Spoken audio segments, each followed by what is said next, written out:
Congo, Kinshasa, Congo Brazzaville, Nanzela ya chaîne YouTube FM Télévision Boza Ebele pona kolanda basangwa mokolo boye malamu na FM Mag. Botika to fongola basango na biso ya mokolo pona koyebisa na bino message de vœux ya chef de l'État o adressaki yango na maman Denise Nyakeru ezalaki ndenge nini tolanda.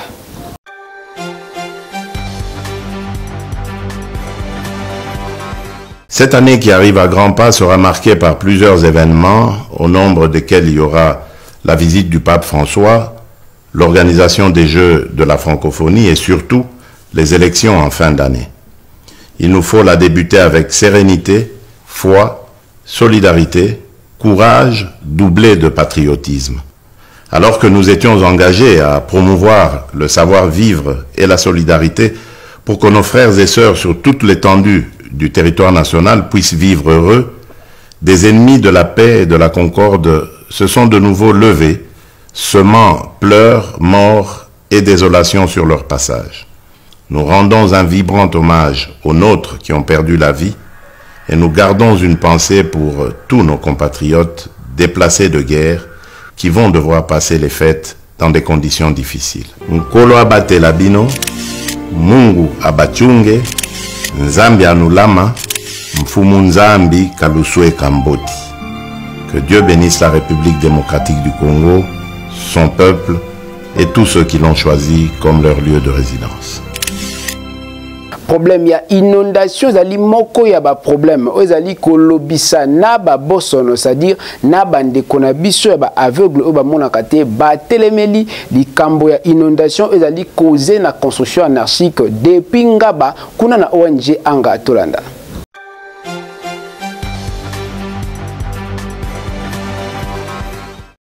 Ezo sala bango motema pasi komona ete mouvement na bango d'abord ezali difficile parce que bazali ba personnes vivant avec handicap bazo koka kotambola malamu te na avenue Kianza awa na commune ya Ngaba ka niveau boucher etondi na bosoto pe mai ya salite ya mvula poete eza na mutu moko o azali autorité na commune ya Ngaba nde asili kozala auteur ya ba construction anarchique ba handicapé ya anga batomboki basengi na bakonzi ya l'État luka moyen pour que construction o ezala démoli bango basila ozana na kimia. Sa ligne de cause oyo etondi saka siège na biso ya anga mabele otango babwaki bazo construire toboite ko construire eza lupango na moko mais intérêt na biso eza nini soi-disant mu fini ku ya Ngaba tala kaka mai ndenge zo mai elekaka te Ngaba mobima mai elekaka te sikoyo soki batu badindi sikoyo baloba lisusu président de la république ya kotala biso likambo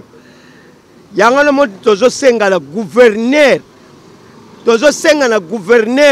libela aya kotala libulu oyo mai o bozomona na kati ya kanivo tangu nyonso vule no kaka etondaka tina kati ya siège na bango ya anga yango lelo batiki siège ya anga bamati awa mwa likolo pona kotalisa bakonzi ete baya na lombango kosunga bango parce que bango bazali ba personnes vivant avec handicap esengeli na bango bamema kovivre na environnement o ezali malamu. Ezalaka nini na etali ba langue nationale parce que ba congolais esengeli baye ba yango malamu pe bana baye kola yango. Chris Mukuna reportage.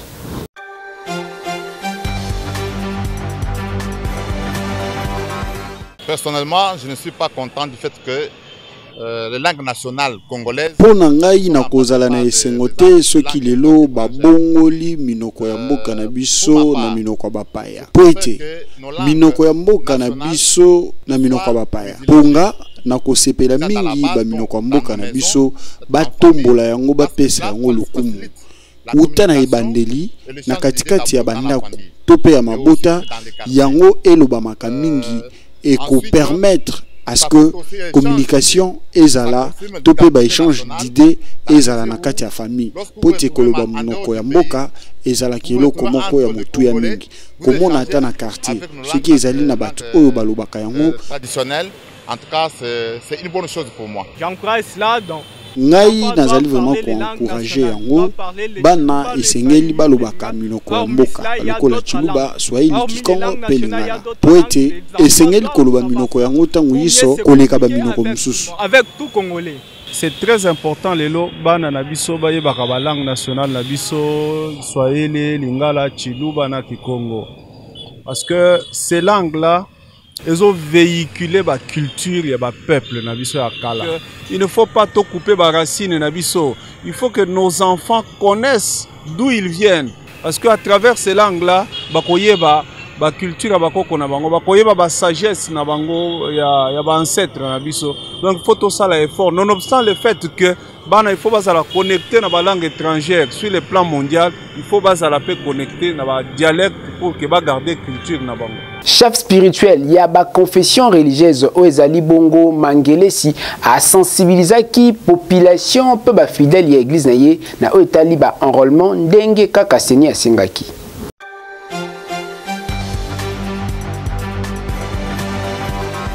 Ba mama, ba tata, bilenge basi, bilenge libali, akoko. Donc, il faut que carte électeur. Il y a un bonnet et comme ça là, au Pesa Biso, c'est là, il y a un bonani au Ekosama en 2023. Bongo Mokola Lelo, fille à la charge naïe. A 10 000 Biso Mokanda, il a communiqué au Pessi. Pote, Totanga Yango, na Congo, il y a président, il y a Séni, après que ça la sortie na bango qui médiatisé sous prétexte que ba M23 bâti qui territoire est ya mboka Congo nzokande zala ki lokuta c'est-à-dire le vunu et zanango makambo ya solote tolanda ba détail na commentaire oyo.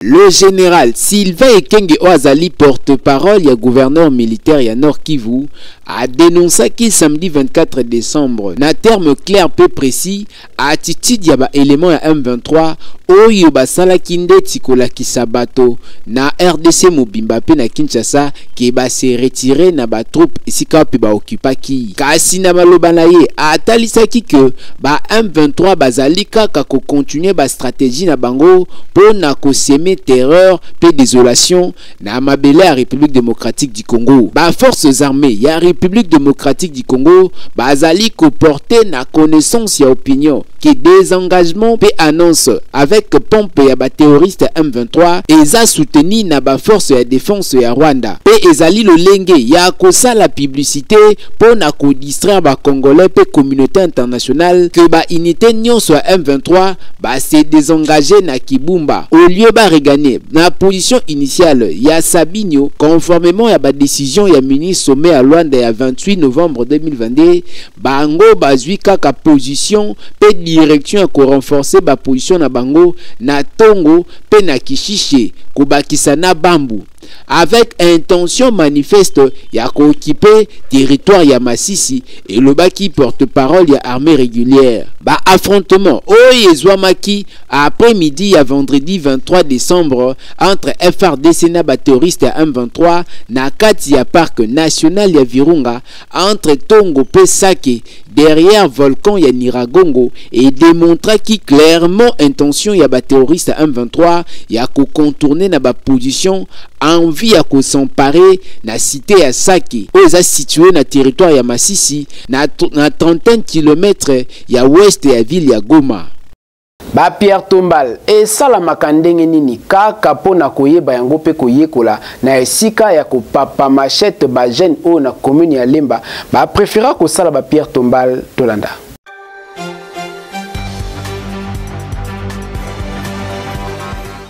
Toujours na cadre ya kalai ngangu kalai technique bandeko oyo baboya na bango koyiba pe koboma ba préféra kosala ba Pierre Tombal awa na Lemba foire kasi pona kosala yango malamu bazalaka na besoin ya ciment, moellon karo na vitre après eleki na machine nde bomoni résultat nango ba Pierre Tombali oyo ya kitoko boye kasi bazali kolela pona ba difficulté oyo bazalaka nango surtout na oyo etali biloko ya musala po biloko mingi eutaka na Congo Central ya pasi eza ke bakonzi basungaka bango te babundanaka bango moko na ndenge na bango boyoka ndenge balobaki tobukaka ezaka bamwelo tokolakisa bino bamwelo place ezali tobukango et puis toye tokulango totie ba vitre après machine ye toponsango nde ekomaka boye tobengango granito tokosenga na bakonzi basunga bandeko oyo po bakoka kosala mosala na bango na ndenge esengeli po bazali pe koforme ba jeune ebele donc eza déjà implice na société na biso soki bosungi bango ekosala eloko te ozali na posa ya koyemba ndeti kaka ozwa succès planétaire to pe okoma Michael Jackson kimambango artiste toute tendance confondu na studio liloba epai wapi bakopesa yo succès na mosala o bazali kosala ndeti kaka kosala ki yango na poto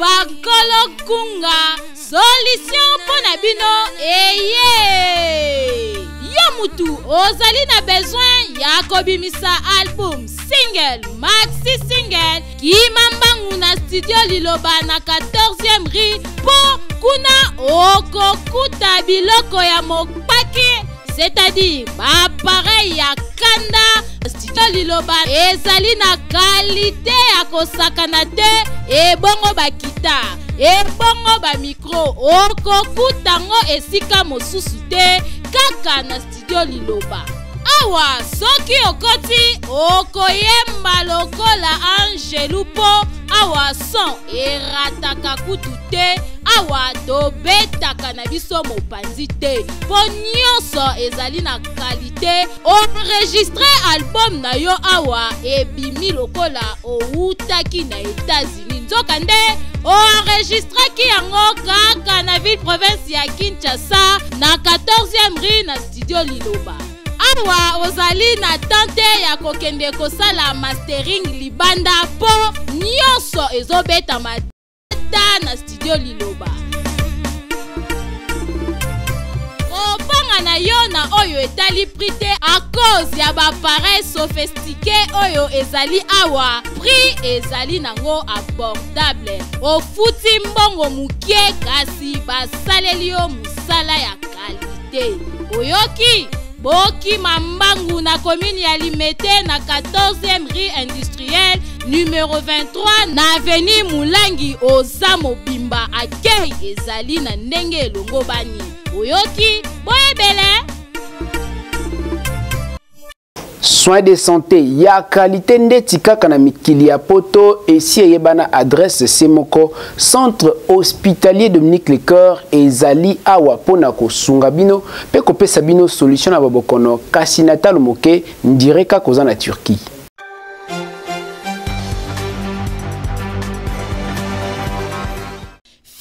Fini makambu ya kokende ko se faire soigner na ba centre ya simandaku oyo ezali koboma ba congolais mingi po mobange na hôpital oyo ezali na ba norme sengeli yangoyo centre hospitalier Dominique Lecœur eye kosunga peuple congolais azwa soin ya malonga na ndenge esengeli mwana Congo centre hospitalier Dominique Lecœur okokuta awa ba pareil ya malonga ya médecine moderne ya solo oyo ezali ko détecter maladie nyonso ebombani na nzoto ata ebombani na songe ya suki grâce ya ba pareil oyo maladie wana ekozala détecter awa bazali na laboratoire ya malonga kaka pona kosunga peuple congolais esengeli boyeba ke ba médecin oyo bazali ko traiter pe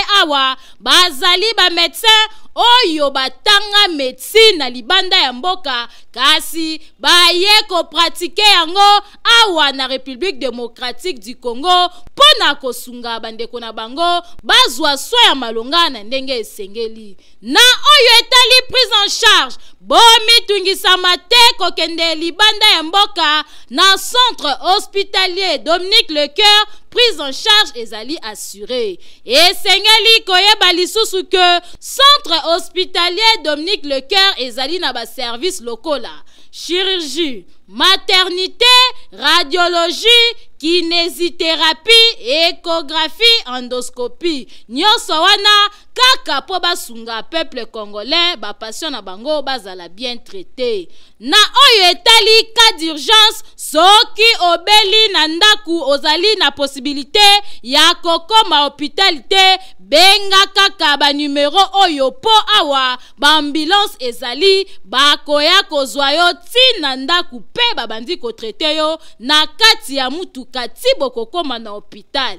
Makambo boye okomona ngo bipai nini soki na centre hospitalier Dominique Lecoeur te. Otuningai centre hospitalier Dominique Lecoeur ezomi wapi? Boki Mambangu na quartier Joli Park, avenue Ring numéro 4, plus précisément na commune ya Ngaliema. Bokende na bino bikenda kenda te na ba hôpital ya Simanda Kupo, la santé n'a pas de prix. Boyoki Docteur Jean-Claude azali moko ya minganga o apesaka lobiko po na ba maladie incurable to pe maladie ya sorte nyonso kimambango yo moto abokono oyo belaka cancer, tension to pe maladie nini.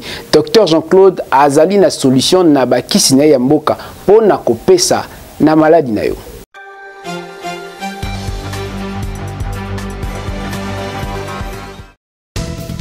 Mwana Congo, solution pour na ba maladie oyo etungisa bino tango molai. Eye yo mutozali na problème ya cancer, poison, diabète, prostate, omitungisa malisusu te grâce ya Docteur Jean-Claude oyo azali mutoto ya Maniema, c'est-à-dire congolais à solo azali ko traiter ba maladie oyo kaka na banzete pe makasa, c'est-à-dire epa na ye bokoko nde bokoko.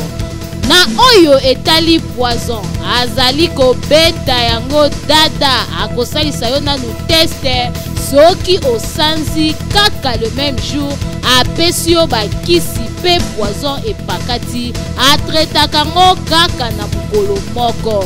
Bino ba oyo botungisami na maladie ya sucre ata ematiti na 1000 epa na ye ekokita azali kokitisa sucre na yo ekozonga normal. Bongo batu oyo banyokwami mingi na prostate bomitungisama lisusu te azali kobeta ngo dada, c'est-à-dire na 3 jours ya pamba prostate na yo ekei ata bachaki yo basonde akolongoliso basonde wana 3 jours ya pamba prostate esili. Pe na oyo etali cancer ata pote esalaki yo na libele azali kosilisa yango kaka na makasa ya bokoko. Bongo oyo etali hernie okende na yo te ba opere yo po bakisi ya bokoko oyo Docteur Jean-Claude azali kopesa ezali kolimwisa hernie pe okomi normal. Bongo bino ba oyo bozali konyokwama na mbasu pese bomitungisama te Docteur Jean-Claude azali kotraite yango kaka na makasa ndenge kaka bakoko bapesa ye mayele ya kosunga batu. Boka bino moko ndenge aexplikaki. Ngana za Docteur Jean-Claude naza mutu ya bokoko ya biso ya Kinshasa ya Congo. Za mutu ndenge bakoko batikeli biso mlembo oyo nalingi na lokaye bino pasi bamutungisa mingi na maladi ya bokoko. En tout cas, il y a les bossons. La scène dans mon union, c'est quoi? Ils ont un problème, il y a poison. Là, dans le il y a est. En tout cas, poison, n'est que ça a bien, on a minute. Là, la soigne à Kango, journée moko. La fait son cas qui s'imbarre moko, au sangi, dans son lit. On a traité les sous. Cancer, libère. Cancer des scales. On comprend. On a soigné l'union sans problème. On a soigné les sous. Prostate, 3 jours. On a eu 3 jours en tout cas. On a soigné Mbasu, baso ebandeli na soni yango journée moko soki ekomi na pota osalaka mwa bato moke esila welisa benga Dr Jean-Claude na numero oyo okoyamba ye moko pe akoya kosunga yo esika ozali. Dr Jean-Claude asuki kaka wana te azali pe kotraite éjaculation précoce, infertilité ya mobali to pe ya mwasi pe ba maladi lisusu. Bozela te maladi ekoma yo makasi pe oluka ye kasi tangu kaka ozali na ebandeli. Welisa benga Dr Jean-Claude okozwa solution pe santé na yo ezongi ndenge ozalaki. Boyebele o tolobaki te awa tembe ezali te mpo maladi ezali kosila. Oyoki population alimentée azali kolela bosoto etondi okondima te na kalamu esika pipon ezwami makasi pembeni ya OVD après kosala misala asundola basalite tolanda.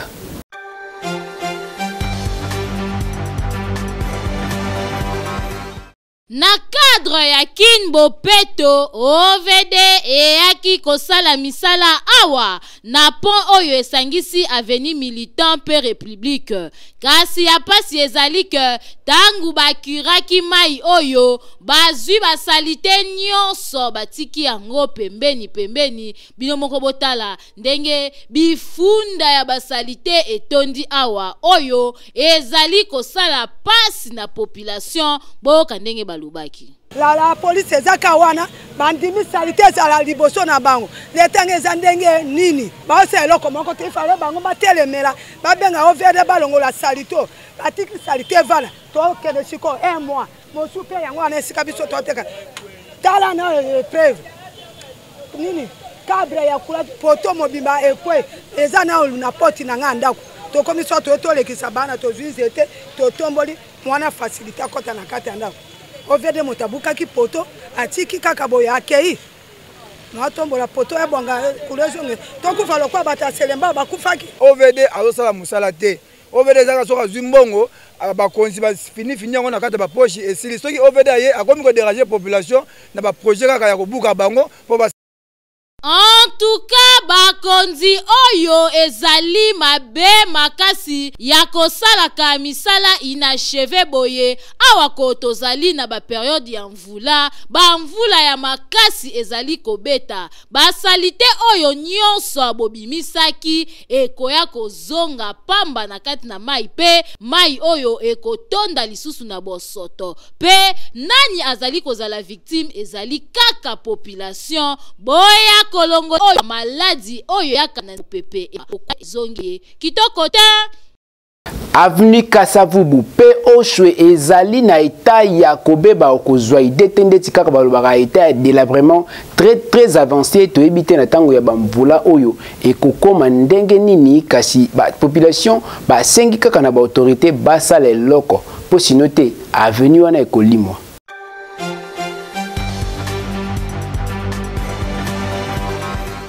Balobaka na français, après la pluie vient les beaux temps. Kasi na Kinshasa et commandé milelo na milelo. Tozali na croisement ya baveni Kasavubu na Oshwe na quartier Matonge na commune ya Kalamu. Nzela e bebi na ndenge ya defwate. Suite ya mvula o ebeta kilobi na butu. Pe lelo na moi e sali ke nzela e koma impraticable. OVD abandaka misala na kati ya aveni Oshwe. Abwaka ba beton na ye kasi. Tout la mwisi ya zazati lelo asundola yango kaka bongo misala isali makate. Selon information tozui sur place, gouverneur de la ville Jantini Ngobila pe ayaka kopesa ordre misala ibanda kosalema, mais rien ne change, situation ezali kokoma lisusu plus pure. Awa moyen ya koleka ezali lisusu te, bateki pe bazali ko déclarer po ba client bazali lisusu kokota na ba maison te. Boyoka communication. Ba client boya te. Nous avons pas de clients. À venir sa salité, muta omelande nini ba kota ndeni ni mayi muta lati propre kecha pembe. A le ka place na hotel mawapi. Kinshasa ezalaka nini yango OVD aye atiki gouverneur pe aye ndenge moko sikoyo etikali kaka président ye moko akita po solution ezwa maboye te pardon. na sango oyo nde tosukisi FM Mag ya mokolo ongai wapi nazaki na esengo ko présenter yango pona bino botika topesa merci pe totombela bino ba meilleur ve pona accompagnement oyo bo accompagnaki FM Mag pe FM Télévision kubanda mbula mobimba 2022 totombeli bino ba vœu ya prospérité ya santé pe ya bokolongono ya nzoto durant année 2023 oyo koya kasi botika topesa bino pe matono mingi pour la confiance où vous allez renouveler la grande équipe rédactionnelle et technique ya FM Télévision. Botika tokende kopesa grand merci na équipe Mobimba ya FM Télévision au ba accompagner ki biso mokolo na régie tozalaki na Danda Cruz na Gelor Mouya assisté na réalisation ya Peta Franci pe na caméra ya Enoch Mafuka. La grande équipe Mobimba ne kaka loba yemoko le fondateur, les génitaires nul n'a le droit d'être heureux seul sur la terre. To pesibino ba meilleur ve à bonne année botika la malamu pe boboto ekoba na mabota na bino na 2023 kakaboy esengo na esengo pe basengo.